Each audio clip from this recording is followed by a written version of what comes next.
ധാരണാപത്രത്തിലെ വ്യവസ്ഥകൾ എനിക്ക് ഇഷ്ടപ്പെട്ടില്ലെങ്കിൽ, അവർ മര്യാദയ്ക്ക് നിന്നില്ലെങ്കിൽ ഇറാൻകാരുടെ ഉച്ചം തലയിൽ തന്നെ ഞങ്ങൾ വീണ്ടും ബോംബിടും. ഫ്രാൻസിൽ ബുധനാഴ്ച G7 ഉച്ചകോടിയിൽ പങ്കെടുക്കവേ അമേരിക്കൻ പ്രസിഡന്റ് ഡൊണാൾഡ് ട്രംപ് പറഞ്ഞ വാക്കുകളാണിത്. മാസങ്ങൾ നീണ്ട സംഘർഷം അവസാനിപ്പിക്കാനുള്ള ഈ സമാധാന കരാർ ഇതുവരെ അന്തിമമായിട്ടില്ലെന്നും ട്രംപ് വ്യക്തമാക്കി. സ്വന്തം പരാജയം മറച്ചുവെക്കാനും അമേരിക്കൻ ജനതയുടെ മുന്നിൽ താനൊരു കടുത്ത ദേശീയവാദിയാണെന്ന് വരുത്തി തീർക്കാനുമുള്ള ട്രംപിന്റെ വെറുമൊരു രാഷ്ട്രീയ പ്രഹസനം മാത്രമാണ് ഈ ഭീഷണികൾ എന്നതാണ് യാഥാർത്ഥ്യം. ഇതുകൂടാതെ മുൻ US പ്രസിഡന്റ് ബരാക് ഒബാമ ഇറാന് നൽകിയ ഒരു രഹസ്യ കൈക്കൂലിയെക്കുറിച്ചും ട്രംപ് തുറന്നടിച്ചിരിക്കുകയാണ്. 2015 ഒബാമ ഇറാനുമായി ഉണ്ടാക്കിയ ആണവ കരാറിനെ വിമർശിച്ച ട്രംപ് അന്ന് ഒബാമ വിമാനത്തിൽ കോടിക്കണക്കിന് ഡോളർ കൊണ്ടുപോയി ഇറാനെ കൈക്കൂലി നൽകി ഒതുക്കുകയായിരുന്നു എന്ന് പരിഹസിച്ചു. ഇത് ട്രംപിന്റെ പതിവ് വിടുവായത്തമല്ല, ഹോളിവുഡ് മാഫിയ സിനിമകളെ വെല്ലുന്ന പച്ചയായ ചരിത്ര സത്യമാണ്. 1970കളിൽ ഇറാൻ ഭരിച്ചിരുന്നത് അമേരിക്കയുടെ വിശ്വസ്തനായിട്ടുള്ള ഷാ ആയിരുന്നു, മുഹമ്മദ് റസ പഹ്ലവി. ആ സമയത്ത് അമേരിക്കയിൽ നിന്ന് അത്യാധുനിക യുദ്ധവിമാനങ്ങളും മറ്റു സൈനിക ഉപകരണങ്ങളും വാങ്ങുന്നതിനായി $400 മില്യൺ ഇറാൻ അമേരിക്കൻ സർക്കാരിന്റെ ട്രസ്റ്റ് ഫണ്ടിലേക്ക് മുൻകൂറായി നൽകി. പക്ഷേ 1979 എന്ത് സംഭവിച്ചു? ഇറാനിൽ മുല്ലമാരുടെ ഇസ്ലാമിക വിപ്ലവം നടക്കുകയും അമേരിക്കയുടെ സുഹൃത്തായിട്ടുള്ള ഷാ പുറത്താക്കപ്പെടുകയും ചെയ്തു. പകരം ആയത്തുള്ള ഖൊമേനിയുടെ നേതൃത്വത്തിലുള്ള പുതിയ സർക്കാർ അധികാരത്തിൽ വന്നു. ഇതോടെ അമേരിക്കയും ഇറാനും തമ്മിലുള്ള ബന്ധം പൂർണ്ണമായും വഷളായി. ടെഹ്റാനിലെ അമേരിക്കൻ എംബസി ആക്രമിക്കപ്പെടുകയും അമേരിക്കൻ ഉദ്യോഗസ്ഥരെ മാസങ്ങളോളം ബന്ദിയാക്കുകയും ചെയ്തു.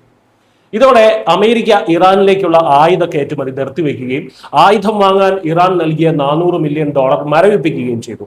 അമേരിക്ക ആയുധം നൽകിയതുമില്ല, പണം തിരികെ കൊടുത്തതുമില്ല. തുടർന്ന് തങ്ങളുടെ പണം തിരികെ ലഭിക്കണം എന്നാവശ്യപ്പെട്ട് 1981 ഇറാൻ നെതർലാൻഡ്സിലെ ഹേഗിലുള്ള അന്താരാഷ്ട്ര ട്രൈബ്യൂണലിനെ സമീപിച്ചു. ദശാബ്ദങ്ങളോളം നീണ്ട ഈ കേസ് അവിടെ തുടർന്നു. പിന്നീട് 2015 ബരാക് ഒബാമയുടെ സർക്കാർ ഇറാനുമായി ചരിത്രപരമായിട്ടുള്ള ആണവ കരാർ ഒപ്പിടാൻ തീരുമാനിച്ചു. ഇതിന്റെ ഭാഗമായി ഹേഗിൽ കിടക്കുന്ന ആ പഴയ കേസും തീർപ്പാക്കാൻ അമേരിക്കൻ ഭരണകൂടം തയ്യാറായി. കേസ് തോറ്റാൽ അമേരിക്ക ഇതിലും വലിയ തുക പിഴയായി നൽകേണ്ടി വരും എന്നതായിരുന്നു ന്യായം. അങ്ങനെ പഴയ $400 മില്യൺ അതിന്റെ 35 വർഷത്തെ പലിശയായ $1.3 ബില്യൺ ഉൾപ്പെടെ ആകെ $1.7 ബില്യൺ ഇറാന് തിരികെ നൽകാൻ ഒബാമ സർക്കാർ തീരുമാനിച്ചു.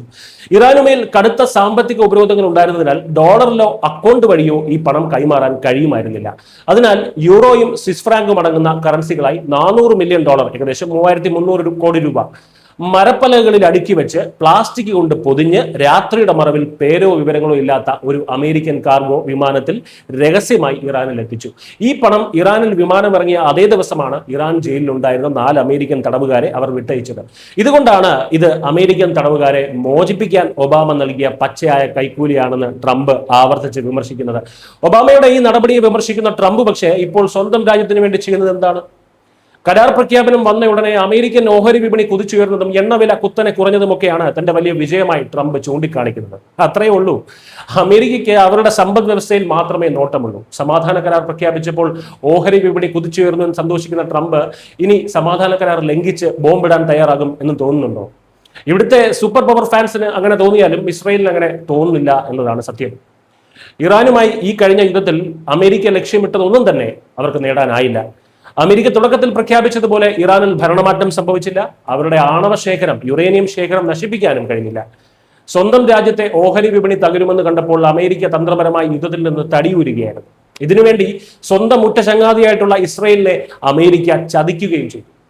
ഇപ്പോൾ ഇറാനിൽ ഭരണം കൈയാളുന്നത് കൂടുതൽ തീവ്ര നിലപാടുകാരായിട്ടുള്ള IRGC ആണ്. അവർ ഒരു കാലത്തും ഇസ്രായേലിനെ സമാധാനമായി ജീവിക്കാൻ വിടില്ല എന്ന് മറ്റാരെക്കാളും ട്രംപിന് നന്നായി അറിയാം.